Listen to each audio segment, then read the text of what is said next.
Ukrainian Crisis Media Center continues its working day, and currently our briefing is on the topic Russian neo-totalitarianism and its consequences for Ukraine. We have Mr. Mykhailo Savva, Doctor of Political Sciences, Professor and expert of the Center of Civilian Freedoms. Also, Mr. Ilya Novikov, a lawyer, Mr. Oleksandr Pavlichenko, Executive Director of the Ukrainian Helsinki Union, Volodymyr Ogryzko, leader of the Russia Research Center, and Mr. Ilya Ponomarov. Good afternoon, dear friends. Our today's topic deals with the issues which belong to the political science area. When we ask simple questions, the political science is able to provide rather simple answers to them. For example, whether Russia is going to split into smaller parts in nearest future, the answer is no, it won't be dissolved. If the question is whether the regime in Russia is the Nazi one, the simple answer, political science, is not. But if we look at the issue under a more complicated angle, then we would find a lot of nuances. I will start our today's briefing, then Mr. Oleksandr, then Volodymyr, and then I will give the floor to Mr. Ilya Ponomarov.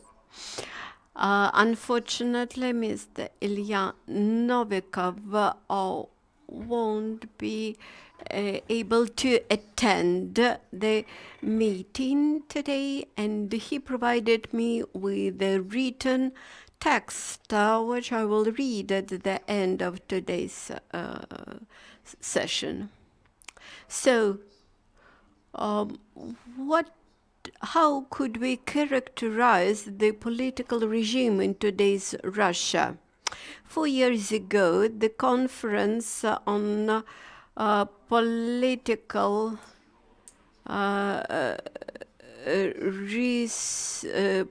political conference devoted to the discussions around Russia, and there I provided 17 features of that regime and characterized it generally as a totalitarian.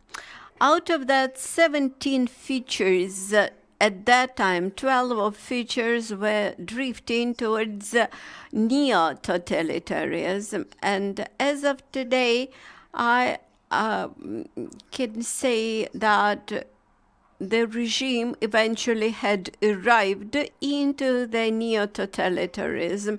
This is quite practical, not theoretical conclusion. So what does it mean?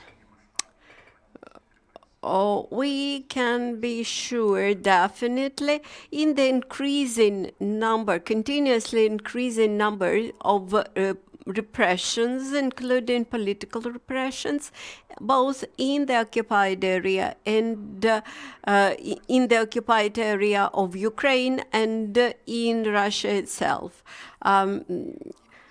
The turning point came in early March this year when several laws were approved which put an end to the freedom of speech in Russia and established responsibility for so-called dissemination of fakes in mass media about the special military operation in Ukraine, as they call the war here. As of now, they have filed up several thousands of criminal cases as to the violation of this law, and more than 3,000 of administrative protocols about violation of that law. And we may expect that the numbers will continue to grow. So what are practical results, practical consequences for us? For Ukrainian human rights activists, this offers several conclusions. We shall turn the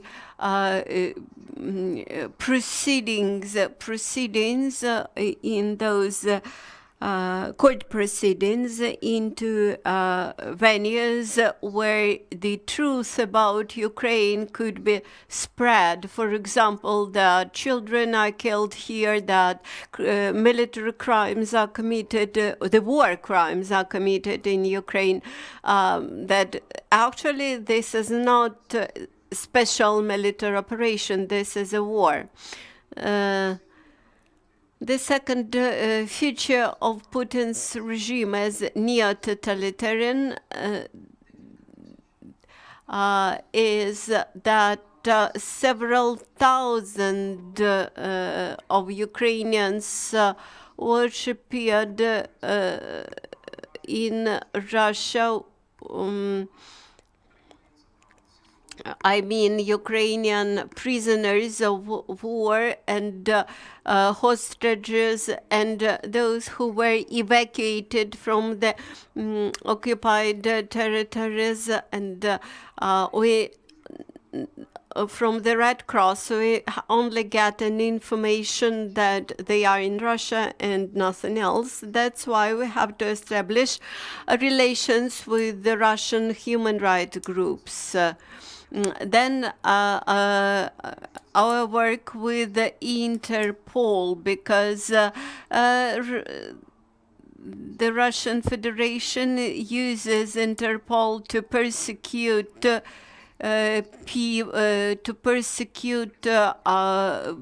people who try to flee from the regime. And earlier this year, we have heard from Interpol they want to suspend Russians' membership in the Interpol, because Russia is filing a lot of false requests to Interpol to find people, to persecute people who are Ukrainians, Russians, and political opponents of the Putin's regime. One more consequence of the neo-totalitarian regime in Russia is that informational campaign that the West has aimed at Russia is inefficient under current conditions. The issue is that a neo-totalitarian regime has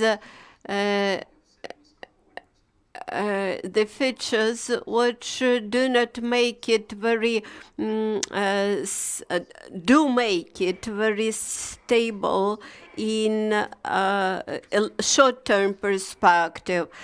Maybe not in long term, but in a short term it is rather stable. So we should not try to provide very exact information to the people who can find this information from internet.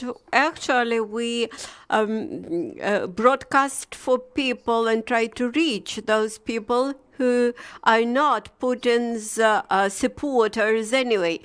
While we should focus our efforts on reaching people who are Putin's supporters or who are not sufficiently aware about what's going on. And as each neo-totalitarian regime, they wanted to build up a new country, new Russian Empire, and new global order, so-called multipolar world. That is what I wanted to say at the very beginning of our discussion, and now it's my pleasure to give the floor to Mr. Ogryzko, although he possesses his own mic. Thank you, Mykhailo. I've been recollecting that conference which you mentioned, and I recollect your analysis. In that time, the situation had moved much further, and these days we had one of our regular meetings of our center, and we discussed such a phenomena as racism. And perhaps today this is the right place to discuss this a new notion. To some extent, I'll become doing that. I will become an opponent of Mykhailo. But what do I mean under this new term, racism? Term definition is a very responsible thing, is very important thing. Because, you know, almost each law or each encyclopedia article begins with a definition. The UN General Assembly definition from 1964 provide good guidance for me what is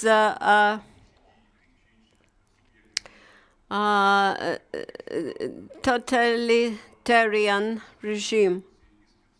If you take this resolution and compare it towards what it is doing, and there was a definition of aggression. And if you look at what is Russia doing today, we clearly see that it is doing aggression against Ukraine. I would like to point out your question towards my article, my recent article about racism, where I discuss this topic and what does it mean. Actually, it was not me who invented the notion, and the discussion around it started long ago, but today we started to look at it more closely and to study the main features and project it for the future. So my statement number one in that article was whether it was an ideology or whether it is a practice. In my opinion, it is both an ideology and a practice. And the ideology is quite horrible. The center of this ideology is the concept of the so-called the Russian world, which comprises rather specific aspects.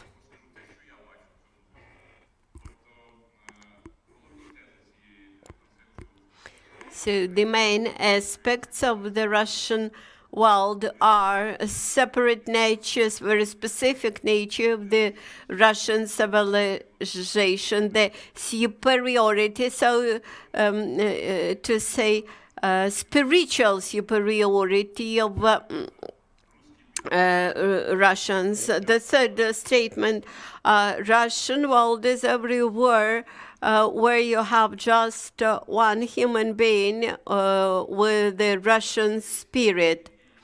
And there in the world there is one great Russian nation. There are no Ukrainians, no Belarusians. Russia is the country of winners and militarization of the consciences of Russian people takes place. Russia is surrounded by enemies. That's why it requires so-called strong hand to ensure unity in the face of that enemies. And Russia may resolve its national interests, gaining its national interests by all possible means, including military means. Now let us look what is specific for Russia internally. Mykhailo mentioned about 17 characteristics. And what do we see now? Suppression of all the democratic rights, what could be imagined. Can you think about human rights or the democratic freedoms in Russian Federation today? Recently, we heard about Groysman's arrest for 2 weeks. Why? Because 2 or 3 years ago, he wrote a post on Facebook saying that you cannot compare Stalin and Hitler because Stalin was worse than Hitler. If you look at the mass media in Russia, you won't find the free one. They are either under censorship, strong censorship, or they are abroad. In Russia, you may see formation of the cult of the leader. And in the eyes of Russians, he embodies the whole country. When Putin is existent, the whole Russia is existent. Without him, Russia is not existent. This is famous statement. Then huge corruption. Only people from his team are appointed into the positions. Economic and social rights of the population of Russian Federation are violated. For the sake of the Russia's greatness, Russian population is turned into poverty. There is a very strong reliance on the law enforcement agencies and total atmosphere of conspiracy and surveillance is established. We might recollect Umberto Eco and his novel 14 Signs of Fascism. That's why I believe, looking at that work, I believe that as of today, that what we observe in Russia is fascism, but with its Russian specificities. Timothy Snyder called it schizophysicism, while Ukrainians elegantly call it racism, reflecting the specificity of Russian fascism. The author of that new word was Taras Kryvtik, and I believe that after February 24, 2020, this word very adequately reflect the features of Russian regime today. That is, today we have to formulate the issue more deeply and broadly. I agree with Mykhailo that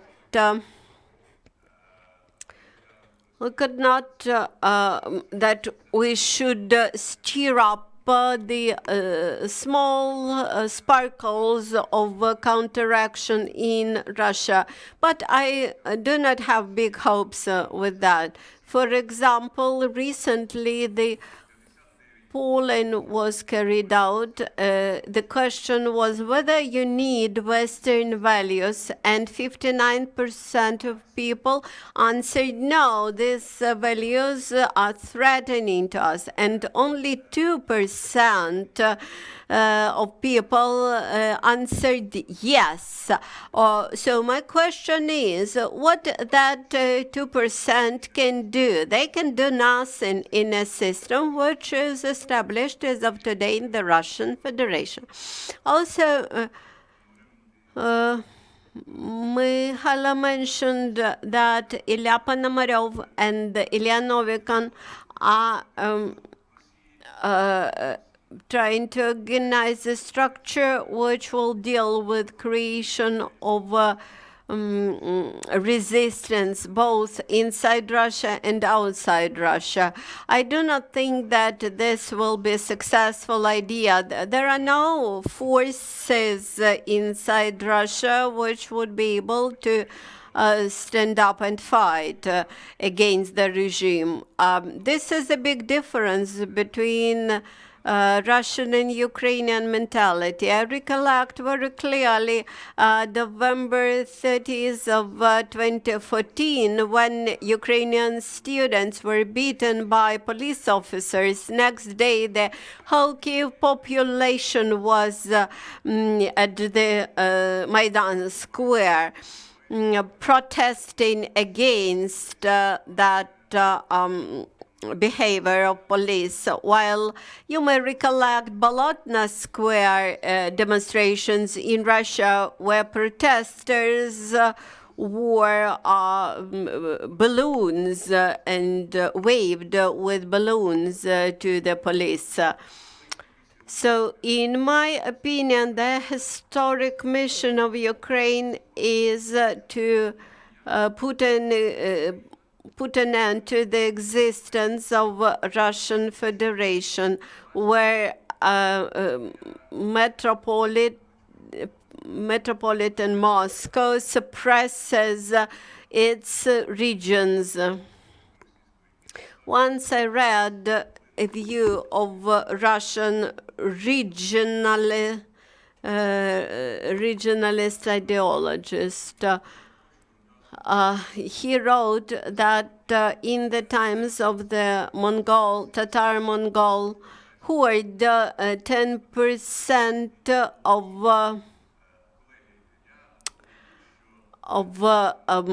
revenues of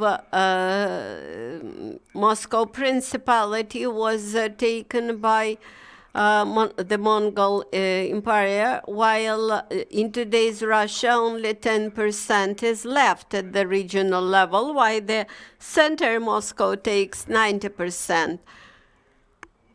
Well, I do not think that such subjects have no right to be present on the map because they are the embodiment of the global evil. That is, we have to look more broadly and to have a longer perspective.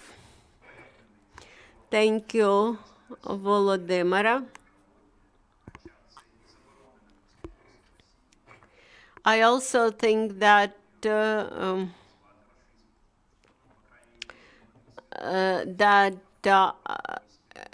Russia they have ideology, and this ideology could be called by racism. And Akhlobystyn, famous Russian actor, recognized that there is such an ideology, and he is happy about it.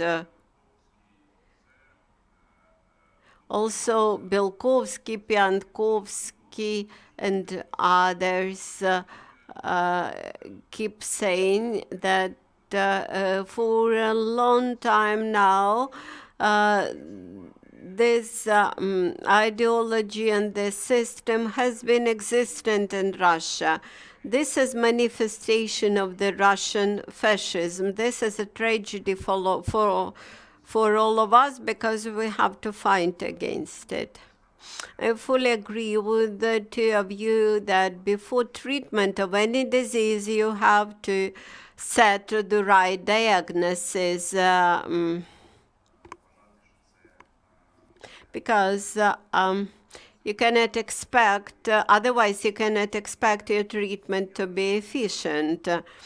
So before dealing with Russia, we have to understand what this regime is about. I would like to go back in time for some period. It was Russia and Ukraine together at the same time who entered the Council of Europe, and they actually at that moment joined to the European Convention on Human Rights. And during my first visits to Russia, to Moscow, where we worked together with lawyers, I pointed out their attention that they had incorrect translation of the main concept in the European Convention. They translated the rule of law into Russian as the rule of legislation. And that created a huge difference. And if you follow this logic, then you come to the ideas of the Nazi Germany, where the laws existed against, for example, against the Jews, homosexuals, Roma, etc., and that laws had to be implemented, and eventually that resulted in genocides, etc.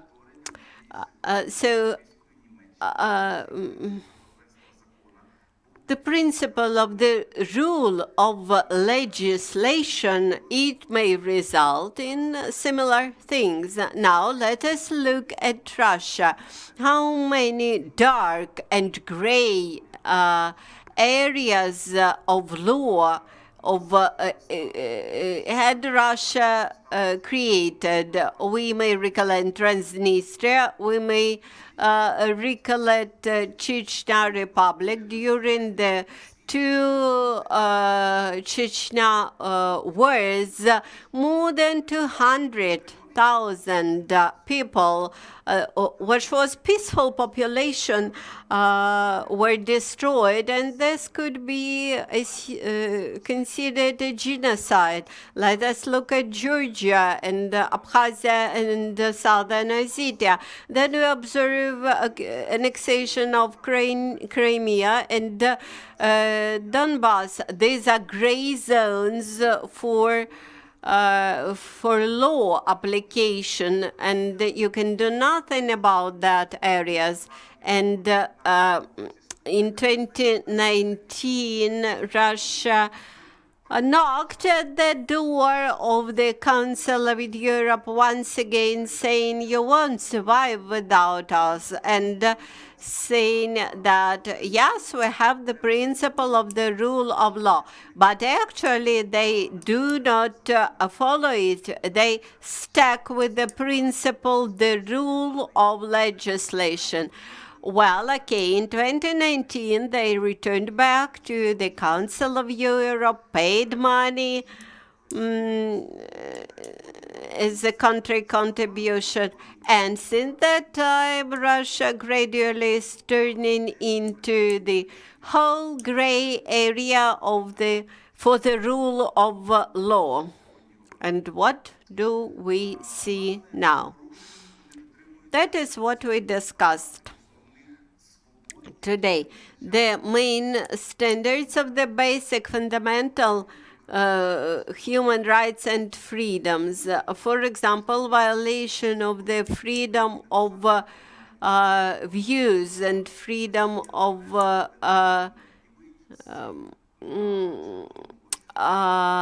opinion. If you write down on a piece of paper, Russia is an aggressor carrying out war, and go to the Red Square with this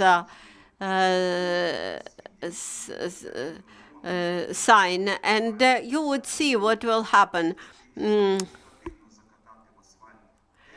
And moreover, they act demonstratively selecting the victims for the persecution. And today we see that this is purely vertical dictatorship model of administration. We may recollect history with Turkey. When Turkey downed a plane, an aircraft, which a bombarder which bombed Syria. Immediately, Russian propaganda announced that they won't buy any Turkish goods, but in 6 months, everything returned. This shows how the public opinion is being manipulated. So the freedom of opinion is violated. When we speak about the freedom of association, this is, so to say, not peculiar to Russia. And currently we observe the totally empty field of human rights organization and civil society organizations. Those organizations which exist there, they're almost totally subordinated and funded from the government resources. This is purely Soviet system when everything was controlled from special services.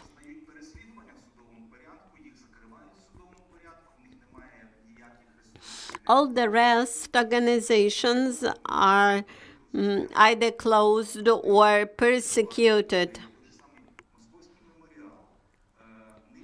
I may recollect the Moscow Memorial and other rather strong organizations which worked with vulnerable population. They were pushed out from the society.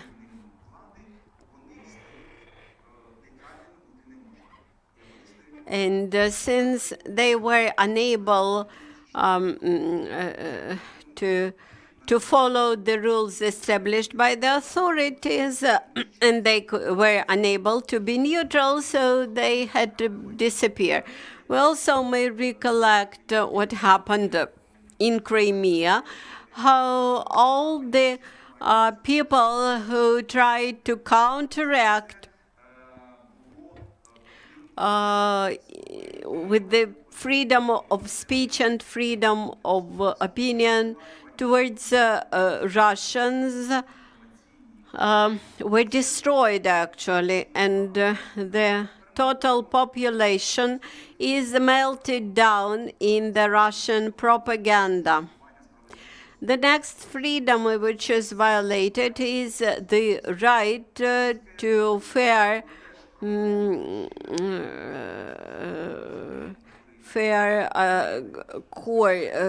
trial.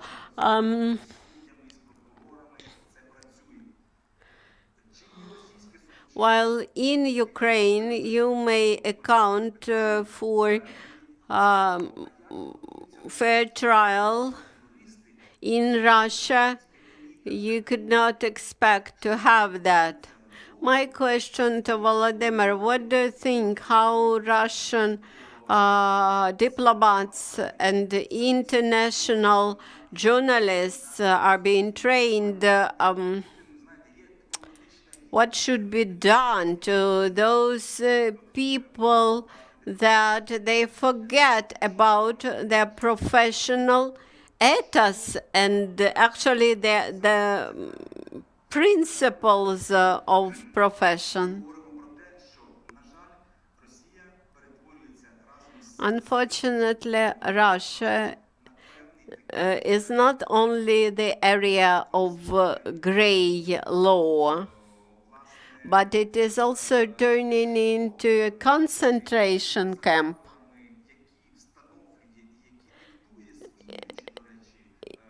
If you just live following the rules which are established and changed quite often, you may find yourself one day living in the novel written by George Orwell.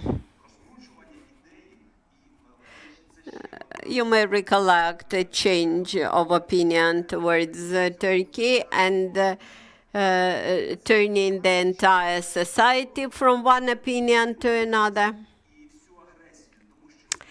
And also you may recollect how the public opinion, public attitude towards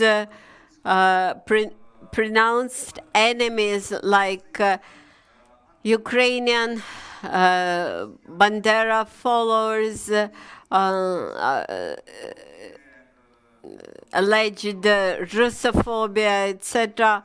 That portrait of Ukrainian nationalists, how it was created, we laughed at them, but actually this was a wrong thing to do because that contributed to the image of a Ukrainian as an enemy. And wrapping up, I would like to say that we should raise an issue about possible international mechanisms which should counteract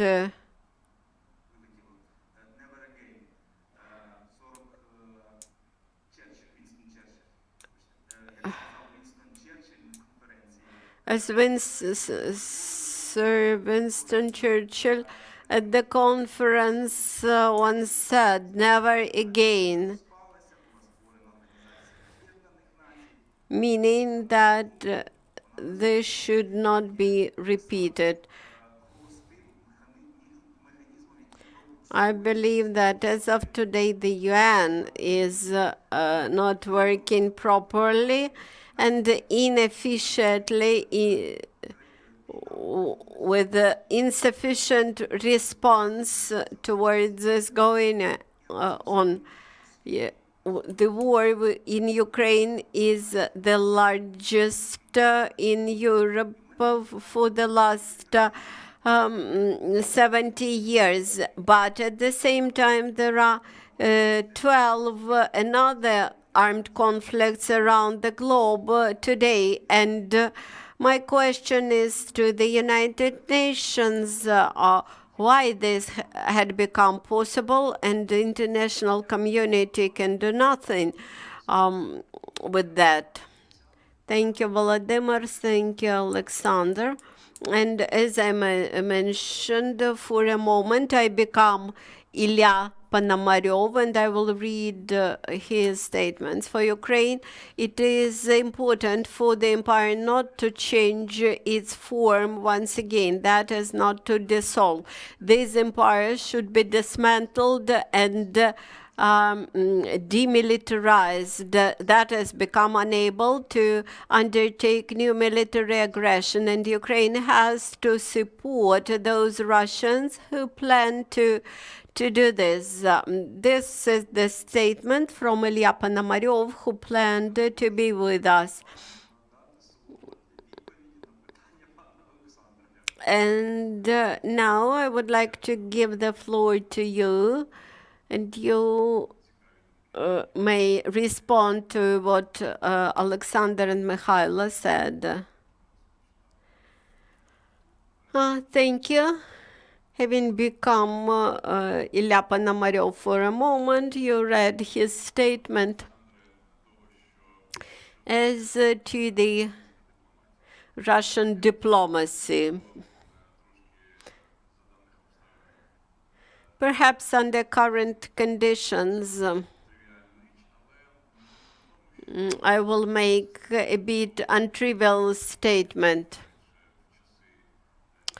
The Russian training system for diplomats in late Soviet Union and early independence times was quite efficient. It was based on good drilling.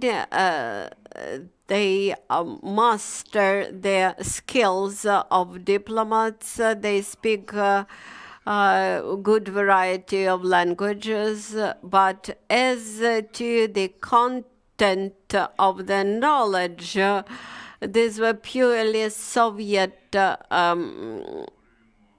view on the world. And today we face this concept which is expressed in their policy. In my opinion, the degradation of the diplomatic corps of Russian Federation is happening, and it is turning from a diplomatic corps into propagandist corps. I recollect Mr. Lavrov when I met with him in the UN, and my colleagues informed me that Lavrov was quite good, a person with liberal views and who understood that Ukraine was independent. But when he became a minister, he sold his soul to a devil. And he agreed to serve this regime. Why? Because he wanted money, he wanted property, he wanted everything. Actually, this is going back to the Soviet Union.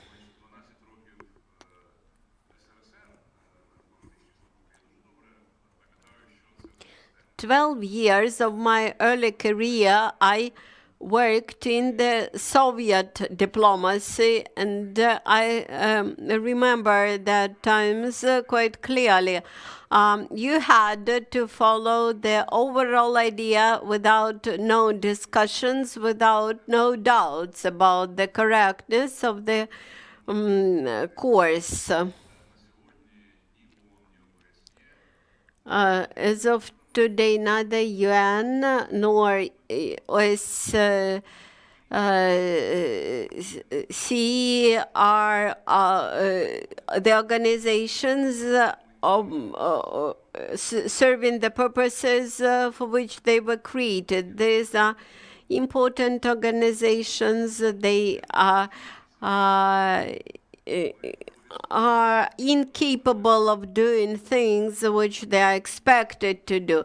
I believe that after the war, together with our partners, we will design a new security system based on the principles, because I think the system under one roof, you have Democrats, autocrats, pacifists, and etc. It is not possible. I agree with Ilya Ponomarev that in order to be able to create the security design in future, we should have Russian Democrats without nuclear potential, who gradually would reach the phase where they will be able to agree with the peaceful life. Only under this precondition we'll be able to build the long-term peace in Northern Atlantic. Do we have questions, and to whom? Perhaps my question is to you, but I would agree with any answer.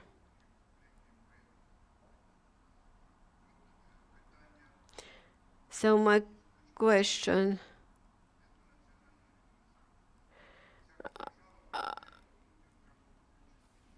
looking at Russia as a multi-ethnic country, each country has its title nation.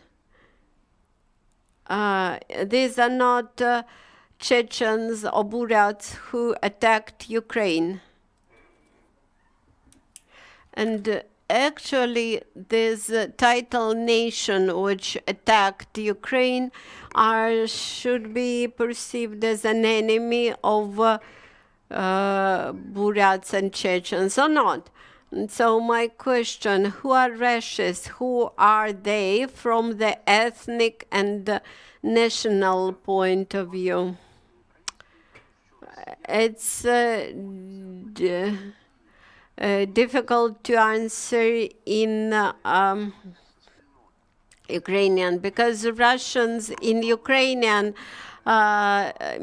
includes both citizens of Russian Federation and Russians as ethnic majority. But of course, I agree that this is Russian army which commit war crimes in Ukraine, dealing with the racist ideology. I can say that racism has no ethnic content. It has Russian world as an ideology, but it has no Russian ethnic component. There is no Russian ethnicity inside the racism. What is the tragedy of Muscovites? The tragedy of Muscovites is that they are afraid of their national allegiance. You may recollect that in Soviet time, the ideology created Homo Sovieticus, which means that we all are Sovieticus. And the same is now going on in Russia. All people have to be Russians, not Tatars, Tuvins, Chechens, etc. They are called Russians. Why? Because if Russians, if Bashkirs or Tatars decide that they are something different from Russians, they may recollect that they also have some rights and demand for enjoyment of these rights. And that's why Russians are afraid of their identity. That's why I think that after this war, the regions of today's Russia will carry out self-determination. Then Russians will understand that they are ethnically Russians and will recognize that.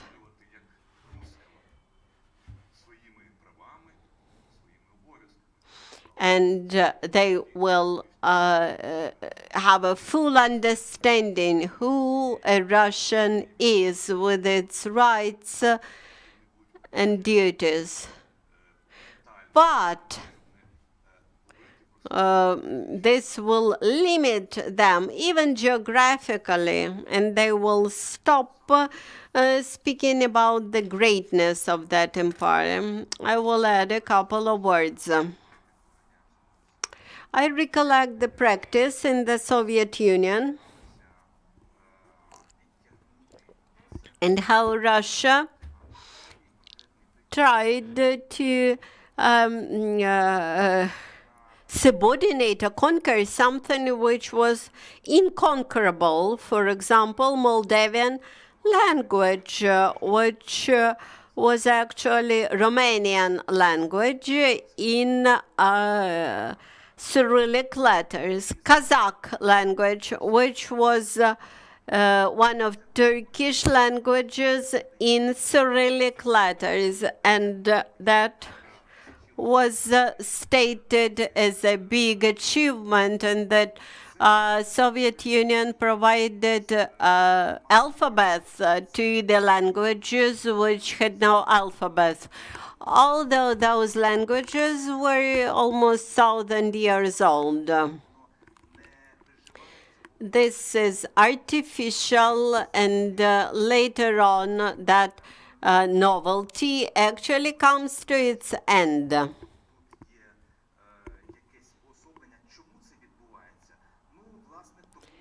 Why that is happening? Because the history of the Russian nation, if you look at it, you may find that it was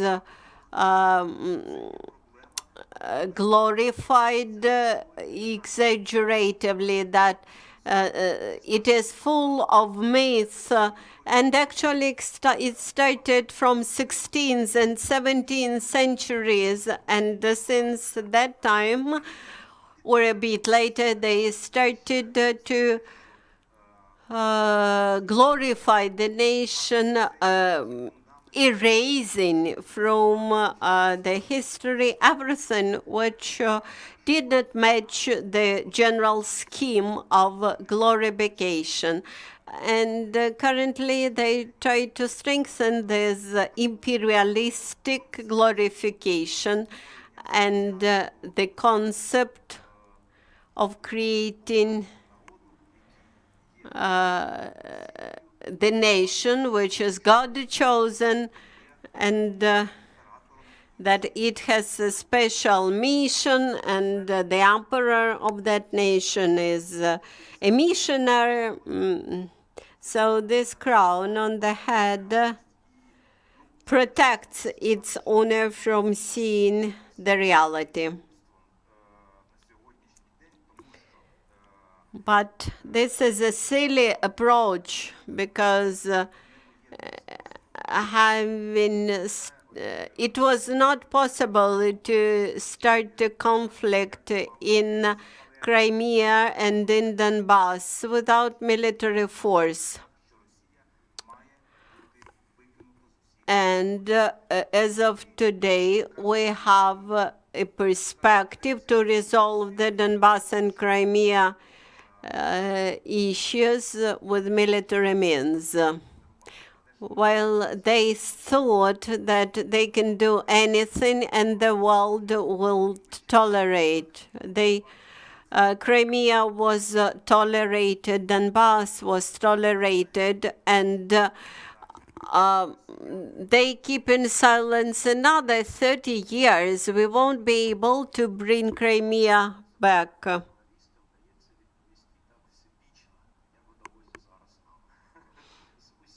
I think we managed to answer this question from all the sides. We have 5 minutes more.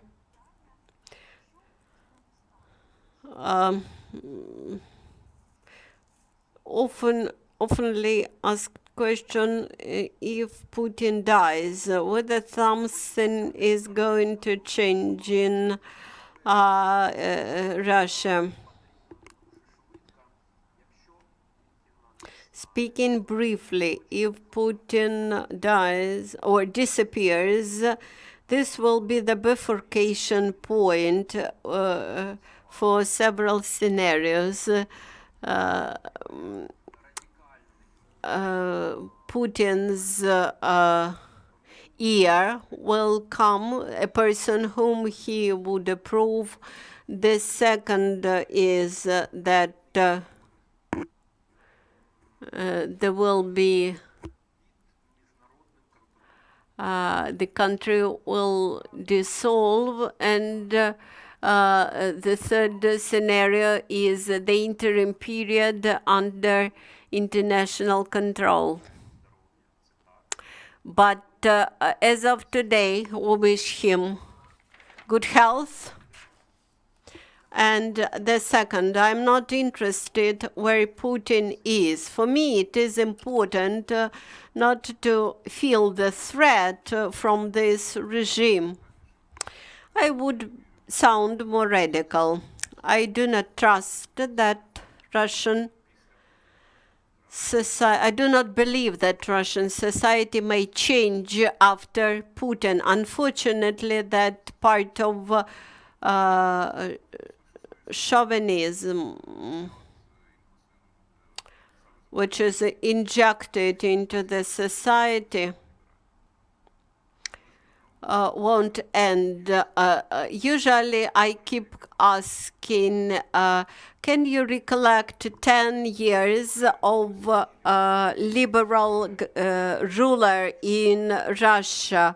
That is, and nobody can point out to such a decade. And this suggests that Russia has no tradition of liberal rule. That's why we have to design that we have to say that this country should not exist because is a prison for the nations which are inside it. And historic mission of Ukraine is to make it possible. And then the overall welfare will come. Our time is over. We have one more question. Oleksandr mentioned about human rights activists and their situation in Russia, and that they organize in fake court proceedings over Ukrainian war prisoners and hostages. Can we do something? Oh, we should not call them fake court proceedings. These are propaganda actions, and how can we help? On August 24, we did not see the announced fake proceedings over Azovstal defenders in Mariupol, which suggests that international pressure could be successfully applied when there is a clear message that in case of such things, the terrible consequences would come to Russia. This emphasizes that something could be done, especially around negotiations. And we have clearly state that we would not tolerate such attempts to persecute our people. And this should be clearly expressed not only by Ukraine, but the European Union, the United States, Australia, the United Kingdom, and other countries. When they say we won't tolerate, then this influences Russia. This has its impact. I can provide a simple example. We use Rule 39 about violation of human rights in Russia via European Court of Human Rights. And we do this, and despite the fact that we do not see very quick response, but the situation slightly changes.